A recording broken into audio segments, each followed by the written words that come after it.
Hello everyone, welcome back to on my channel. एक बार फिर से आप सभी भावी अध्यापक अध्यापिकाओं का बहुत बहुत स्वागत।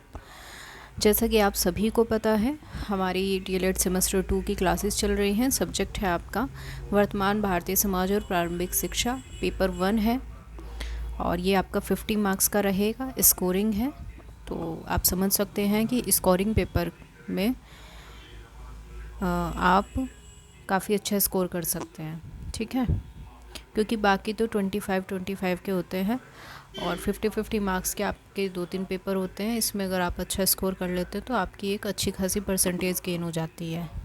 तो फिर से हम एक इजी वे में बिल्कुल आसान तरीके से आपको पढ़ाएंगे, तो जल्दी से जुड़ जाइए सभी। और जिन भावी अध्यापक अध्यापिकाओं ने अभी तक चैनल को सब्सक्राइब नहीं किया है तो बेस ज़रूर सब्सक्राइब कर लें, ताकि आने वाली हर एक वीडियो की नोटिफिकेशन आप लोगों को टाइमली मिल सके और एक भी वीडियो आपके मिस ना हो। अपने फ्रेंड्स में, अपने दोस्तों में, जहाँ पर भी आप किसी भी सोशल साइट पर हैं, लाइक FB, व्हाट्सअप, इंस्टा, ठीक है, जिस पर भी आप शेयर कर सकते हैं, ज़्यादा से ज़्यादा शेयर कीजिए। जितना हो सके आप लोगों से सपोर्ट कीजिए। तो लास्ट वीडियो में हमने 70 तक के क्वेश्चन कवर कर लिए थे। जो बच्चे पहले से जुड़े हैं उनको सभी चीज़ें मालूम हैं। जो नए जुड़े हैं तो वो पहले सिलेबस चेक कर लें, उसके बाद अपनी क्लास को स्टार्ट करें। तो आज ये हमारी क्लास नंबर 3 स्टार्ट होने जा रही है। क्लास नंबर 1 में हमने सिलेबस डिस्कस किया है और क्लास 2 में हमने 70 क्वेश्चन कर लिए हैं MCQ। आज हम 71 से स्टार्ट करने जा रहे हैं। तो क्वेश्चन है हमारा कि दर्शन शास्त्र के अनुसार मूल्य क्या है। तो दर्शन शास्त्र के अनुसार मूल्य का अर्थ होता है सूक्ष्म, शुद्ध और सूक्ष्म तत्व। नेक्स्ट है शिक्षक को सलाहकार होना चाहिए। यह कथन दर्शन की किस धारा ने स्वीकार किया है कि शिक्षक जो है उसको एक सलाहकार होना चाहिए, एक एडवाइज़र होना चाहिए। ये चीज़ मानी है प्रयोजनवाद ने, ठीक है। आगे बढ़ते हैं। नेक्स्ट क्वेश्चन है प्रकृति से परे या प्रकृति के अलावा संसार में कुछ भी नहीं है। तो ये चीज़ किसने मानी है? रूसो ने, हॉकिंस ने, या फिर थॉमसन ने, या प्लेटो ने? तो ये चीज़ मानी है हॉकिंस ने। देखिए, वैसे तो प्रकृतिवादी रूसो भी हैं। रूसो को बहुत ज़्यादा प्रकृतिवादी, एक स्ट्रोंगली इनको नेचुरलिस्ट माना जाता है, प्रकृतिवादी माना जाता है, ठीक है। तो रूसो भी एक प्रकृतिवादी है, लेकिन ये जो स्टेटमेंट है ये हॉकिंस की है। नेक्स्ट है शिक्षा एक पीढ़ी से दूसरी पीढ़ी तक संस्कृति का संरक्षण, हस्तांतरण और वृद्धि करती है। ये कथन किसका है? एक पीढ़ी से दूसरी पीढ़ी तक संस्कृति का संरक्षण, यानी आपके कल्चर को क्या रखती है? संरक्षित करके रखती है। हस्तांतरित, उसको ट्रांसफ़र करती है और उसकी वृद्धि करती है, उसे बढ़ाती है। तो ये कथन है बर्नार्ड शॉ का, ठीक है। ऑप्शन नंबर डी आपका करेक्ट हो जाएगा। आगे बढ़ते हैं। नेक्स्ट क्वेश्चन है आपका 75 आदर्श समाज की प्रमुख विशेषता है। तो देखिए, आदर्श समाज की जो प्रमुख विशेषता है वो क्या होती है? धन दौलत होती है, स्वास्थ्य है, या फिर शिक्षक, साक्षरता या अनुशासन? तो सबसे ज़्यादा जो आदर्श समाज की प्रमुख विशेषता है वो साक्षरता है, ठीक है, लिटरेसी, कि ज़्यादा से ज़्यादा लोग जो हैं वो पढ़े लिखे हों। नेक्स्ट क्वेश्चन है बच्चे के समाजीकरण का आदि व्यक्ति है। तो देखो, बच्चों का समाजीकरण जो होता है, छोटा बच्चा होता है, सबसे पहले उसका जो सोशलाइजेशन होता है वो अपनी माँ से कनेक्शन होता है उसका, ठीक है। उसके बाद बाकी लोगों से वो आगे जाके कनेक्ट होता जाता है। क्लियर? आगे बढ़ जाते हैं। नेक्स्ट क्वेश्चन है हमारा मूल अंतर्द्वंद को समाप्त करने की सर्वोत्तम विधि है। जो अंतर्द्वंद चलता रहता है हमारे, मूल्य अंतर्द्वंद को समाप्त करने की सर्वोत्तम विधि कौन सी है? स्पष्टीकरण, ठीक है। आगे बढ़ते हैं। क्वेश्चन नंबर नेक्स्ट है आपका 78 क्वेश्चन में कहा है कि पुरुषार्थ चतुष्टय के अंतर्गत कौन से मूल्य नहीं आते हैं? धर्म, अर्थ, काम, मोक्ष। तो कौन सा नहीं आता है? चारों मैंने आपको बता दी, तो बाकी का इसमें से क्या बचा? सत्य है, तो सत्य इसमें नहीं आएगा। नेक्स्ट है फिर क्वेश्चन किसने कहा है कि समाजीकरण और व्यक्तिकरण एक ही प्रक्रिया के दो पहलू हैं? तो ये बात कही है मैकाइवर ने, ठीक है। समाजीकरण और व्यक्तिकरण, ये जो स्टेटमेंट है मैंने आपको पहले बताया है कि मैं इसको एक ट्रिक बता दूंगी आपको याद करने की बाद में एक शॉर्ट वीडियो में। अभी आप इसको कर लीजिए अपने हिसाब से। आगे बढ़ जाते हैं। नेक्स्ट है क्वेश्चन नंबर 80 विद्यालय समाज का लघु रूप है। बहुत बार क्वेश्चन पूछा जाता है इससे भी। विद्यालय समाज का लघु रूप है, किसने कहा है? ये जॉन डीवी ने कहा है। नेक्स्ट है, प्रकृतिवाद का श्रेष्ठ योगदान शिक्षा के किस क्षेत्र में है?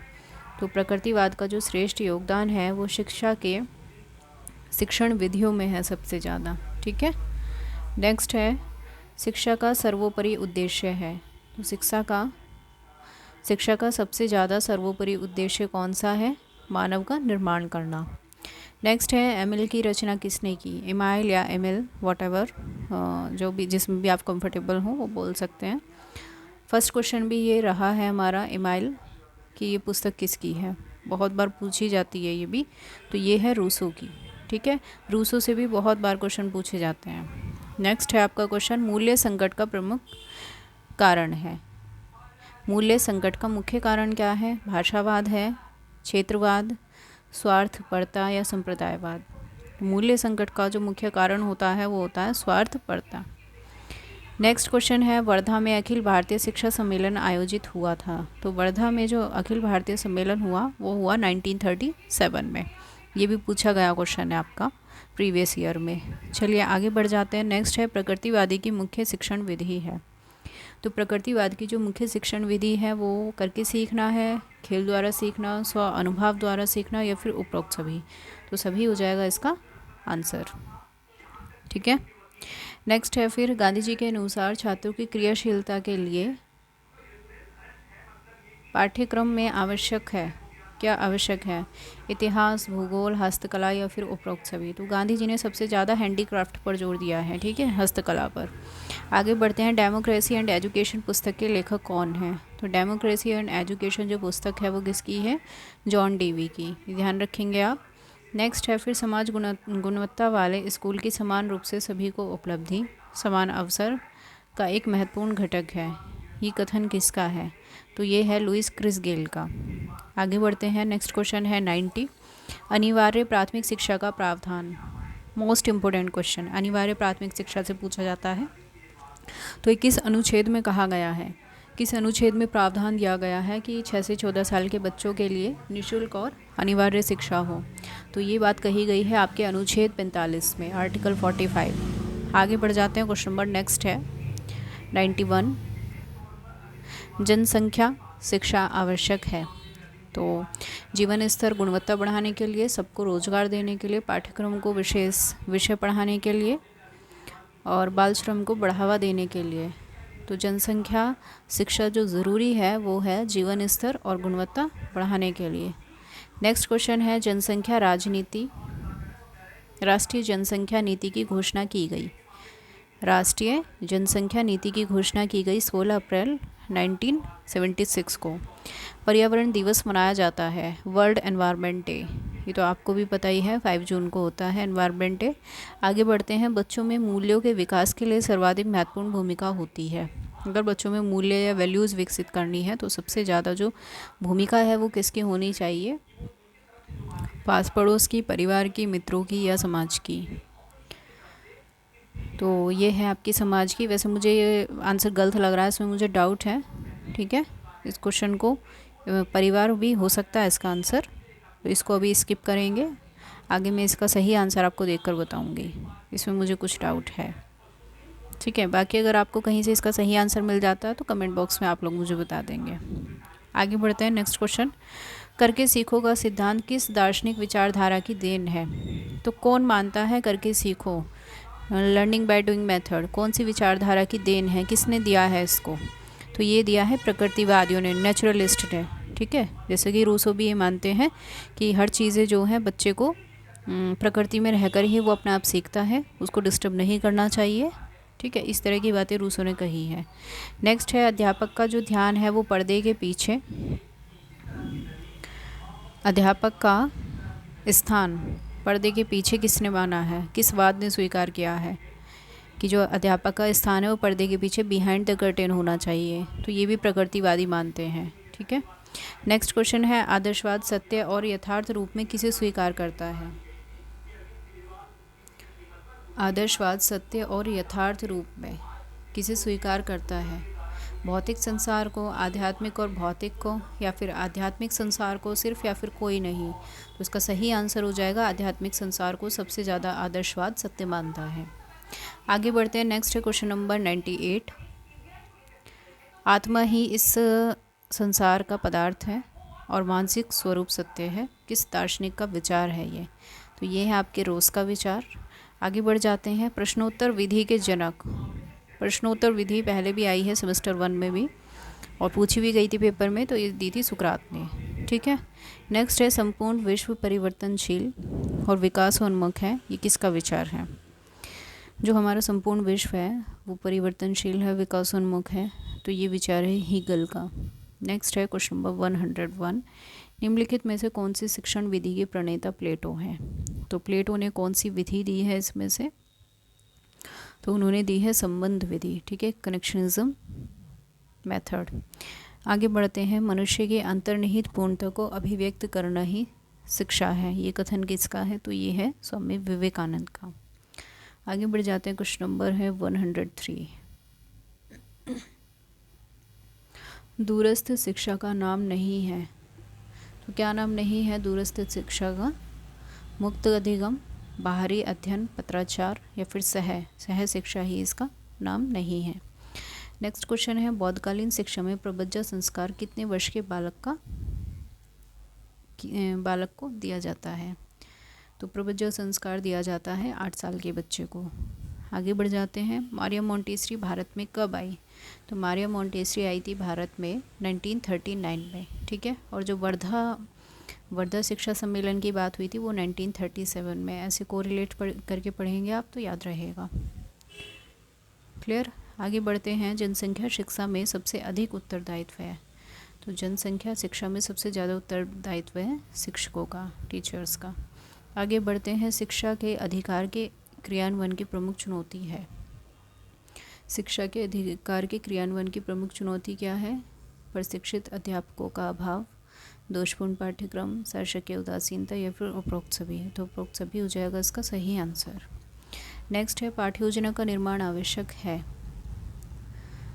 छात्रों को पढ़ने की प्रेरणा देने के लिए, छात्रों को भटकने से बचाने के लिए, शिक्षक का छात्र के विषय में सूचित करने के लिए, या फिर शिक्षण को योजनाबद्ध करने के लिए। तो जो पाठ्य योजना है, जो लेसन प्लान बनाया जाता है, वो शिक्षण को एक योजनाबद्ध, एक प्लानिंग करने के लिए पहले से बनाया जाता है। आगे बढ़ते हैं। क्वेश्चन नंबर है 109। परिवार के द्वारा बालकों को प्राप्त होती है। तो परिवार से बच्चों को प्राप्त होती है जीवन व्यवहार की शिक्षा, पारस्परिक सहयोग की शिक्षा, जीविकोपार्जन की शिक्षा, या फिर उपरोक्त सभी। तो उपरोक्त सभी हो जाएगा इसका सही आंसर। नेक्स्ट है वैदिककालीन शिक्षा किस दर्शन पर आधारित थी? वैदिककालीन या गुरुकुल जो शिक्षा है वो किस जीवन पर आधारित थी? किस जीवन दर्शन पर? प्रकृतिवादी पर, आदर्शवाद पर, समाजवाद पर, या फिर व्यवहारवाद पर। तो जो आपकी वैदिककालीन शिक्षा है जिसमें उपनयन संस्कार होता था शिक्षा आरंभ करने से पहले, ये आपकी आदर्शवाद पर आधारित थी। आगे बढ़ते हैं। आदर्शवाद का श्रेष्ठ योगदान किस क्षेत्र में है? शिक्षण विधि में, पाठ्यक्रम में, उद्देश्य में, या फिर बालक में। तो जो आपका आदर्शवाद का योगदान है वो है उद्देश्य में। नेक्स्ट है राम मूर्ति 1990 को गठित क्यों किया गया था? बालकों की शिक्षा में सुधार के लिए, बालकों के पाठ्यक्रम का बोझ कम करने के लिए, राष्ट्रीय शिक्षा नीति 1986 की समीक्षा के लिए, या फिर माध्यमिक शिक्षा का व्यवसायीकरण के लिए। तो जो राम मूर्ति 1990 गठित की गई थी वो की गई थी राष्ट्रीय शिक्षा नीति 1986 की समीक्षा के लिए। आगे बढ़ जाते हैं। राधा कृष्ण आयोग की संस्तुतियाँ संबंधित थी। जो राधा कृष्ण आयोग है, यूनिवर्सिटी एजुकेशन कमीशन, ठीक है, तो ये आपका उच्च शिक्षा से संबंधित था। आगे बढ़ते हैं। एक क्वेश्चन मैं यहाँ पर एक और बताना चाहूँगी आपको। जो आपका मुदालियर आयोग है, ठीक है, शायद 52-53 में आया था मुदालियर आयोग, वो आपका माध्यमिक शिक्षा से संबंधित था। और जो राधा कृष्ण आयोग है वो उच्च शिक्षा से है। आगे बढ़ जाते हैं। क्वेश्चन नंबर नेक्स्ट है हमारा 114। मैकाले ने अपना प्रतिवेदन प्रस्तुत किया था। 35 में, 33 में, 31 में या 54 में। तो मैकाले ने अपना प्रतिवेदन प्रस्तुत किया 1935 में। तो 19 से हमारे काफ़ी जो है हो गए हैं। वर्धा योजना आई थी 1937 में। इसी तरीके से अभी मैंने 1939 का भी एक आपको क्वेश्चन बताया था। 1939 में क्या हुआ था, मौर्य मॉन्टेसरी आई थी भारत में, ठीक है। और मैकाले ने जो अपना प्रतिवेदन प्रस्तुत किया है वो 1935 में किया है। क्लियर, आगे बढ़ते हैं। राष्ट्रीय सद्भावना को प्रभावित करने वाले प्रमुख कारक हैं जातिवाद, प्रांतीयता, सांप्रदायिकता या फिर उपरोक्त सभी। तो राष्ट्रीय सद्भावना को ये सभी प्रभावित करते हैं। नेक्स्ट क्वेश्चन है 116, बाल श्रमिक बनने का मुख्य कारण नहीं है। नहीं बताना आपको, ठीक है। कभी कभी बच्चे स्टेटमेंट ध्यान से नहीं पढ़ते और है समझ लेते हैं इसको कि मुख्य कारण है और गलत आंसर लगा देते हैं इसका। तो क्वेश्चन को बिल्कुल ध्यान से पढ़ना है। बाल श्रमिक बनने का मुख्य कारण क्या नहीं है इसमें? अत्यधिक गरीबी, गरीबी की वजह से तो बच्चा बनता है बाल श्रमिक, है शिक्षा की वजह से भी बनता है, जनसंख्या वृद्धि की वजह से भी बनता है, लेकिन प्रतिस्पर्धा कंपटीशन की वजह से कभी नहीं बनता है। क्लियर, आगे बढ़ते हैं। नेक्स्ट क्वेश्चन, निम्नलिखित में से कौन सी अनौपचारिक शिक्षा की विशेषता है? स्थान निश्चित नहीं होता, समय निश्चित नहीं होता, स्वतंत्रता होती है। तो ये सभी इसकी विशेषताएं हो जाएंगी। आगे बढ़ते हैं। संविधान में किस भाषा को राजभाषा का दर्जा मिला है? तो हिंदी। राष्ट्र शिक्षा को एक त्रिमुखी प्रक्रिया माना है। त्रिमुखी माना है जॉन डीवी ने, ठीक है, और द्विमुखी माना है जॉन एडम्स ने। आगे बढ़ते हैं। नेक्स्ट क्वेश्चन है हमारा 120, शिक्षा शब्द का शाब्दिक अर्थ है। तो शिक्षा शब्द का शाब्दिक अर्थ है अंतर्निहित शक्तियों का विकास, बहिर्मुखी शक्तियों का विकास, शारीरिक विकास करना, या उपरोक्त में से कोई नहीं। इसका सही आंसर मैं नहीं बताऊंगी, आप मुझे बताएंगे कमेंट बॉक्स में। आगे बढ़ते हैं। शिक्षण के 3 केंद्र बिंदु हैं। तो अध्यापक, बालक और पाठ्यक्रम, ये तीनों ही केंद्र बिंदु होते हैं शिक्षा के। आगे बढ़ते हैं। क्वेश्चन नंबर नेक्स्ट है 122, शिक्षण को रोचक और प्रभावी बना देती है। तो क्या चीज़ है जो शिक्षण को रोचक और प्रभावी बनाती है? तो वो है शिक्षण में प्रयुक्त विधियाँ। नेक्स्ट क्वेश्चन है, शिक्षा एक प्रक्रिया है जिसके द्वारा बालक अपनी जन्मजात शक्तियों का विकास करता है। तो ये कथन किसका है? ये कथन है फ्रॉबेल का, ठीक है। आगे बढ़ते हैं। नेक्स्ट क्वेश्चन, निःशुल्क और अनिवार्य शिक्षा अधिकार अधिनियम कब पारित हुआ? 2007 में, 9 में, 8 में या 10 में? तो ये हुआ 2009 में। आगे बढ़ते हैं। क्वेश्चन नंबर नेक्स्ट है 125, राष्ट्रीय जनसंख्या नीति का प्रमुख उद्देश्य क्या था? पाठ्य पुस्तकों के माध्यम से संतान वृद्धि को रोकने के उपाय, प्रौढ़ों के जन आधिक्य के बारे में जागृत करना, एड्स नियंत्रण करना, या जनसंख्या वृद्धि को प्रभावी ढंग से रोकना। तो जो राष्ट्रीय जनसंख्या नीति थी उसका प्रमुख उद्देश्य था प्रौढ़ों को जन आधिक्य के बारे में जागृत करना। नेक्स्ट क्वेश्चन है, पर्यावरण संरक्षण अधिनियम लागू हुआ? तो ये लागू हुआ था आपका सन 1986 में। नेक्स्ट क्वेश्चन है, शिक्षा एक त्रिध्रुवी प्रक्रिया है। अभी मैंने आपको बताया ट्राइपोलर एजुकेशन जॉन डीवी ने कहा है, और जो बाइपोलर दिया है आपका जॉन एडम्स ने। नेक्स्ट क्वेश्चन है, फ्रॉबेल द्वारा प्रतिपादित शिक्षण विधि है। तो फ्रॉबेल ने कौन सी शिक्षण विधि दी थी? किंडरगार्टन, ठीक है। नेक्स्ट है, जनसंचार का यांत्रिक साधन है। जनसंचार का यांत्रिक साधन टेलीविज़न भी है, कंप्यूटर भी है, टेप रिकॉर्डर भी है। तो उपरोक्त सभी इसका हो जाएगा सही आंसर। आगे बढ़ते हैं। रूढ़िवादिता और निरक्षरता गंभीर समस्या है। तो ये किसकी समस्या है? प्रौढ़ों की, क्योंकि रूढ़िवादी प्रौढ़ लोग ये होते हैं ज़्यादातर जो ओल्ड एज के हो रखे हैं, वो रूढ़िवादी विचारधारा को चलाने में ज़्यादा विश्वास रखते हैं। वो ये समझते हैं कि हमारे टाइम पे घूंघट था तो अब भी लड़कियां ऐसा ही करें, लेकिन ऐसा नहीं होने वाला। एक बात बताइए, इस चीज़ से मैं बिल्कुल इत्तेफाक नहीं रखती हूँ। आप सभी सोचिए इस चीज़ को। देखिए, एक दायरे में रहना अच्छी बात है, लेकिन हम रूढ़िवादिता आने वाली पीढ़ी पर थोपते रहें, ये कहाँ की समझदारी है? बोलिए। क्या सिर्फ घूंघट करने से ही लड़कियां शर्म करती हैं? ऐसा तो ज़रूरी नहीं है, ठीक है। तो रूढ़िवादिता बिल्कुल ख़त्म हो जानी चाहिए। आगे बढ़ते हैं, खैर इस विषय पे मैं ज़्यादा नहीं कहना चाहूँगी। नेक्स्ट क्वेश्चन है, परोपकार, सत्यनिष्ठता, क्षमाशीलता उदाहरण हैं। तो ये किसके उदाहरण हैं? परोपकार, सत्यनिष्ठ और क्षमाशील। तो इसका सही आंसर होगा सामाजिक मूल्य। नेक्स्ट है, वैदिक साहित्य में प्रयुक्त शिक्षा शब्द का आशय है। तो वैदिक साहित्य में जो विद्या, जो शिक्षा शब्द प्रयुक्त हुआ है उसका अर्थ है ज्ञान, विद्या, बोध और विनय। उपरोक्त सभी हो जाएगा इसका आंसर। क्वेश्चन नंबर नेक्स्ट है 133, बोधकालीन शिक्षा का प्रमुख उद्देश्य था। तो बोधकाल में जो शिक्षा हुआ करती थी उसका प्रमुख उद्देश्य था निर्वाण की प्राप्ति। ठीक है, अगर यही क्वेश्चन वैदिक काल से पूछ लिया जाए तो उसका जो उद्देश्य हुआ करता था वैदिक काल में शिक्षा का, वो हुआ करता था मोक्ष की प्राप्ति। निर्वाण भी एक तरीके से मोक्ष ही है, लेकिन यहाँ पे वर्ड चेंज कर दिया गया है बस। आगे बढ़ते हैं, वैदिक शिक्षा का प्रमुख संस्कार होता था। तो वैदिक शिक्षा का प्रमुख संस्कार था उपनयन। प्राथमिक शिक्षा प्रारंभ होती है, तो प्राथमिक शिक्षा आपकी बाल्यावस्था से स्टार्ट हो जाती है जब बच्चा 4-5 साल का होता है। क्वेश्चन नंबर नेक्स्ट है, शिक्षा स्वस्थ शरीर में स्वस्थ मस्तिष्क का निर्माण करती है। ठीक है, ये जो स्टेटमेंट है आपने पहले भी कई बार सुना होगा, तो ये बात अरस्तु ने कही है। आगे बढ़ जाते हैं, क्वेश्चन नंबर है 130। हाँ जी, यहीं पर हो जाएगा एंड। ठीक है, 137 से हम नेक्स्ट क्लास में स्टार्ट करेंगे। थोड़े से और हमारे क्वेश्चंस बचे हैं। टोटल हमारे जो क्वेश्चन हैं आपके ऑब्जेक्टिव, वो आपके लगभग 200 के अराउंड हैं। ठीक है, हाँ 285 आपके क्वेश्चन हैं और 136 हमने कर लिए हैं। थोड़े से क्वेश्चन और बचे हैं, बाकी के हम नेक्स्ट क्लास में करेंगे।